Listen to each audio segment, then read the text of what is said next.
There's a Boy in the Girls' Bathroom by Louis Sakar. Chapter 1. Bradley Chalker sat at his desk in the back of the room. Last seat, last row. No one sat at the desk next to him or at the one in front of him. He was an island. If he could have, he would have sat in the closet. Then he could shut the door so he wouldn't have to listen to Mrs. Ebel.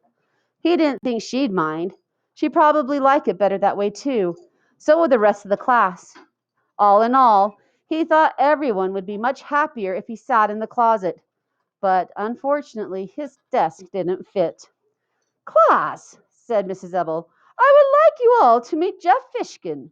Jeff has just moved here from Washington, D.C., which, as you know, is our nation's capital." Bradley looked up at the new kid who was standing at the front of the room next to Mrs. Ebel.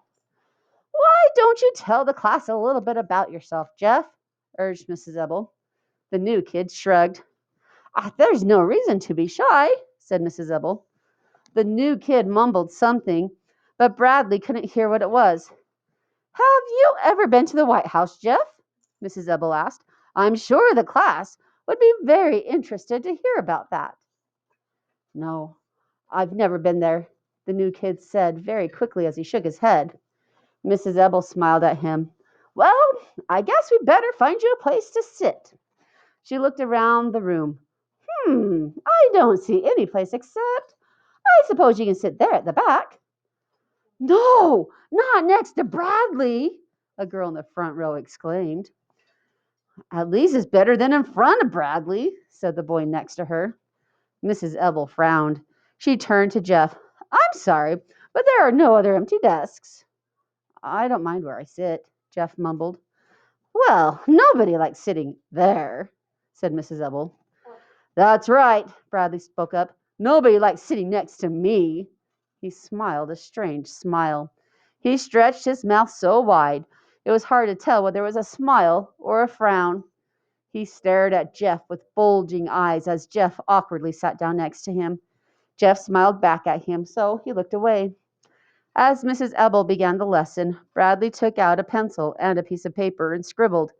He scribbled most of the morning, sometimes on the paper, sometimes on his desk. Sometimes he scribbled so hard that his pencil point broke. Every time that happened, he laughed. Then he taped the broken point to one of the gobs of junk in his desk, sharpen his pencil, and scribble again. His desk was full of little wads of torn paper, pencil points, chewed erasers, and other unrecognizable stuff, all taped together. Mrs. Ebel handed back a language test. "Most of you did very well," she said. "I was very pleased. There were 14 A's and the rest B's. Of course, there was one F, but—" She shrugged her shoulders. Bradley held up his test for everyone to see and smiled that same distorted smile. As Mrs. Ebel went over the correct answers with the class, Bradley took out a pair of scissors and very carefully cut his test paper into tiny squares. When the bell rang for recess, he put on his red jacket and walked outside alone. "Hey, Bradley, wait up!" somebody called after him. Startled, he turned around. Jeff, the new kid, hurried alongside him. "Hi," said Jeff. Bradley stared at him in amazement. Jeff smiled. "I don't mind sitting next to you," he said. "Really." Bradley didn't know what to say. "I have been to the White House," Jeff admitted. "If you want, I'll tell you about it." Bradley thought a moment and then said, "Give me $1 or I'll spit on you." Chapter 2. There are some kids you can tell just by looking at them who are good spitters. That is probably the best way to describe Bradley Chalkers. He looked like a good spitter. He was the oldest and the toughest looking kid in Mrs. Ebel's class. He was a year older than the other kids. That was because he had taken the 4th grade twice.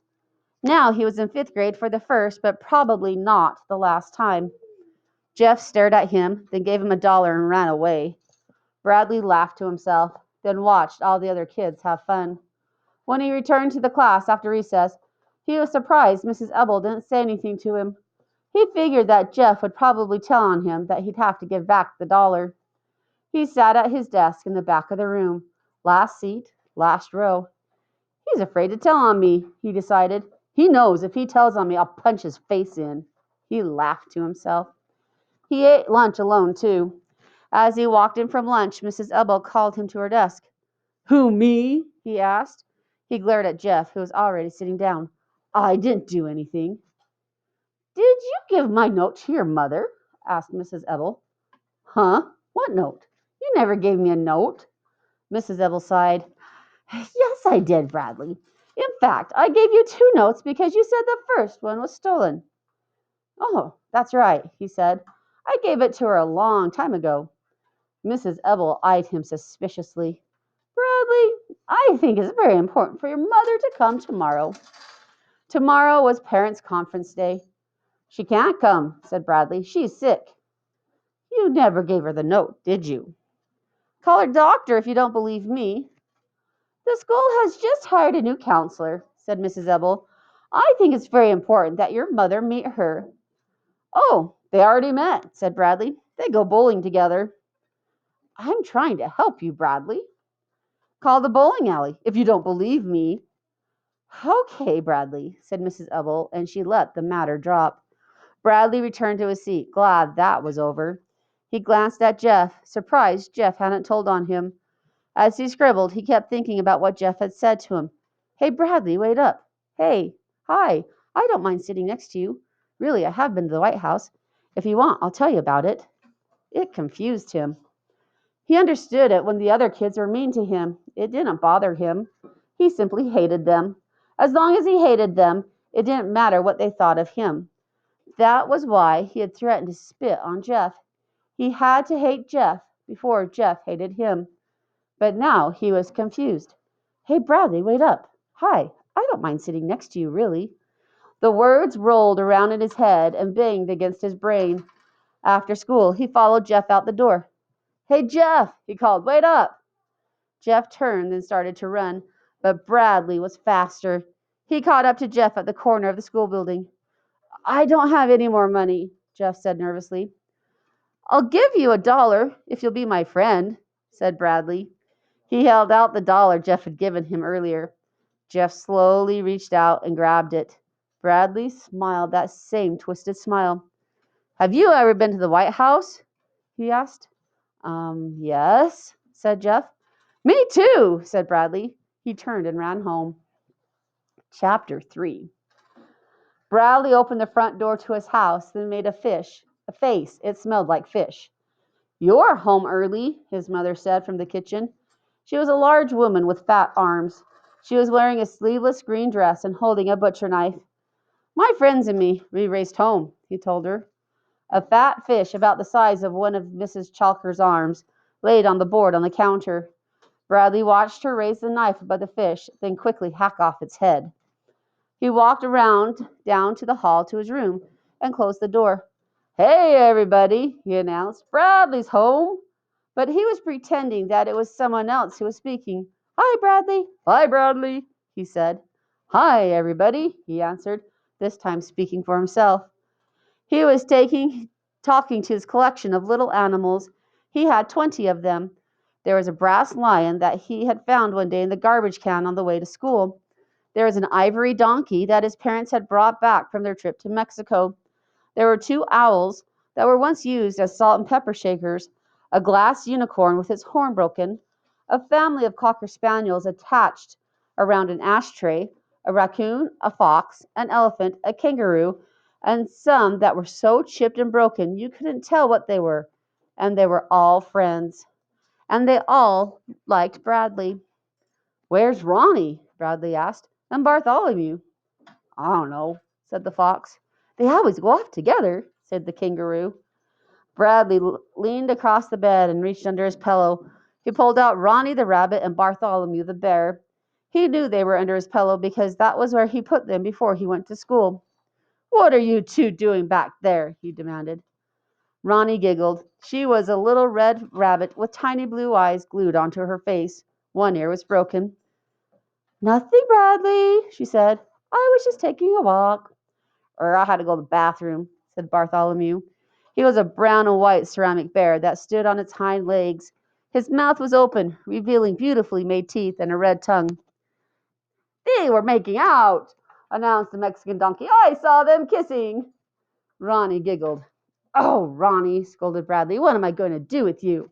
She giggled again. Bradley reached into his pocket and took out a handful of cut-up bits of paper, his language test. Look, everybody, he said. I brought you home some food. He dropped the bits of paper onto the bed, then scooped all of his animals onto it. Not so fast, he said. There's plenty for everybody. Thank you, Bradley, said Ronnie. It's delicious. Yeah, it's really good, said Bartholomew. Don't play with your food, the mother cocker spaniel told her 3 children. Pass the salt, said Pepper Owl. Pass the pepper, said the Salt Owl. Let's hear it for Bradley, called the lion. They all cheered. Yay, Bradley!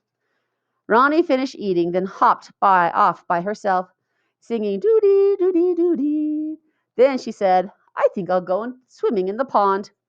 The pond was a purple stain on Bradley's bedspread, where he had once spilled grape juice. Ronnie jumped into the water. Suddenly she cried, Help! I have a cramp! You shouldn't have gone swimming right after eating, Bradley reminded her. Help! I'm drowning! Bartholomew looked up. That sounds like Ronnie, he said.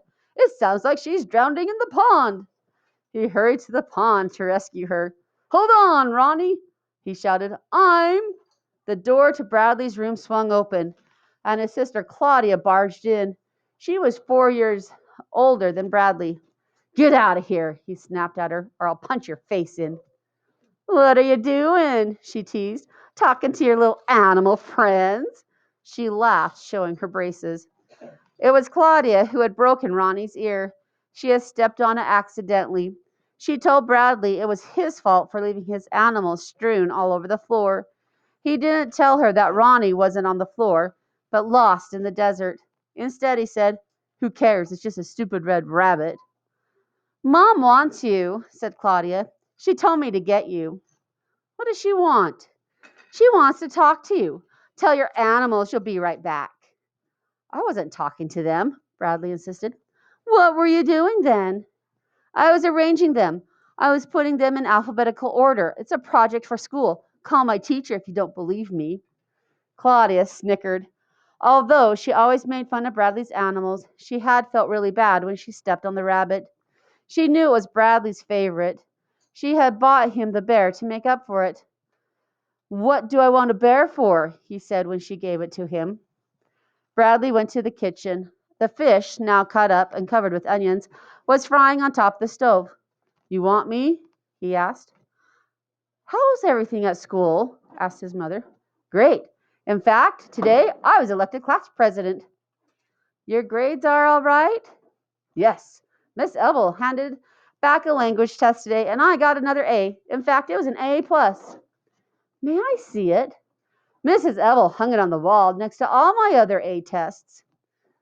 Mrs. Ebel just called, said his mother. His heart fluttered. Why didn't you tell me that tomorrow was parents' conference day? Asked his mother. Didn't I tell you? He asked innocently. No, I don't think so. I told you, he said. You said you couldn't go. You must have forgot. Mrs. Ebel seems to think it's important for me to be there, said his mother. That's just her job, said Bradley. The more mothers she sees, the more money she makes. Well, I made an appointment with her for 11 o'clock tomorrow morning. Bradley stared at her with disbelief. No, you can't go, he shouted, stamping his foot. It's not fair. Bradley, what? It's not fair, it's not fair. He ran to his bedroom, slammed the door behind him. A moment later, his mother knocked on the door. What is it? She asked. What's not fair? It's not fair, he yelled. You promised. What did I promise, Bradley? What did I promise? He didn't answer. He couldn't until he thought up why it wasn't fair and what she had promised him. He stayed in his room until Claudia told him that he had to come to dinner. He followed her out to the dining room, where his mother and father were already sitting down. Did you wash your hands? Asked their father. Yes, Bradley and Claudia lied. Bradley's father worked in the police department. He had been shot in the leg 4 years ago while chasing a robber. Now he needed a cane to walk, so he worked behind a desk. He didn't like that kind of work and often came home grumpy and short-tempered. The police never caught the man who had shot him. I hate fish, Bradley said as he sat down. So do I, said Claudia. It sticks to my braces and I taste it for weeks. Brussels sprouts make me throw up, said Bradley. They smell like old garbage, said Claudia. That's enough, said their father. You'll both eat what's on your plates. Bradley held his nose with one hand while he picked up a Brussels sprout with the other and put it whole into his mouth. What's all this nonsense about your mother breaking her promise? Asked his father. Bradley was ready. She promised she'd take me to the zoo tomorrow. Now she won't. What? Exclaimed his mother. I never said I'd take you to the zoo. She did too, said Bradley. Since there is no school tomorrow, she said she'd take me to the zoo. I didn't even know there was no school tomorrow until his teacher called me this afternoon, his mother protested. You promised, said Bradley. Okay, said his father. Janet, what time is your appointment tomorrow with Bradley's teacher? 11 o'clock. Okay, you can go to your appointment and still have time to take Bradley to the zoo after lunch. But I never said I'd take him to the zoo. You did, accused Bradley. And we have to go in the morning. We have to be at the zoo at 11 o'clock. Claudia snickered. Why do you have to be at the school at 11 o'clock? He glared at her, then turned back to his father. Because that's when they feed the lions. Claudia laughed. She promised she'd take me to see them feed the lions at 11 o'clock, Bradley insisted. His mother was flabbergasted. I don't even know when they feed the lions. 11 o'clock, said Bradley. Don't lie to your mother, said his father. Really, said Bradley, they feed the lions at 11 o'clock. I don't tolerate lying, said his father. I'm not lying, said Bradley. Call the zoo if you don't believe me. Don't lie to your mother, and don't lie to me. Call the zoo. Your mother said she never promised to take you to the zoo. She's lying. Right after he said it, he knew it was a mistake. His father turned purple with rage. Don't ever call your mother a liar. Now go to your room. Just call the zoo, Bradley pleaded. Maybe I did tell him I'd take him to the zoo, said his mother. See, said Bradley. Keep it up, Bradley, said his father. Just keep it up. You want to be a criminal when you grow up? You want to spend the rest of your life in jail? I see people just like you every day at the police station. Just keep it up. Bradley stared angrily at his father. Not all criminals go to jail, he asserted. What about the man who shot you? I said go to your room. Bradley stood up from the table. I don't want to eat this junk anyway. He stomped down the hall into his room and slammed the door. Then he opened it and shouted, Call the zoo! One last time, then slammed it again. He lay on his bed and cried. Don't cry, Bradley, said Ronnie. Everything will be all right. You'll think of something, Bradley, said Bartholomew. You always do. You're the smartest kid in the world.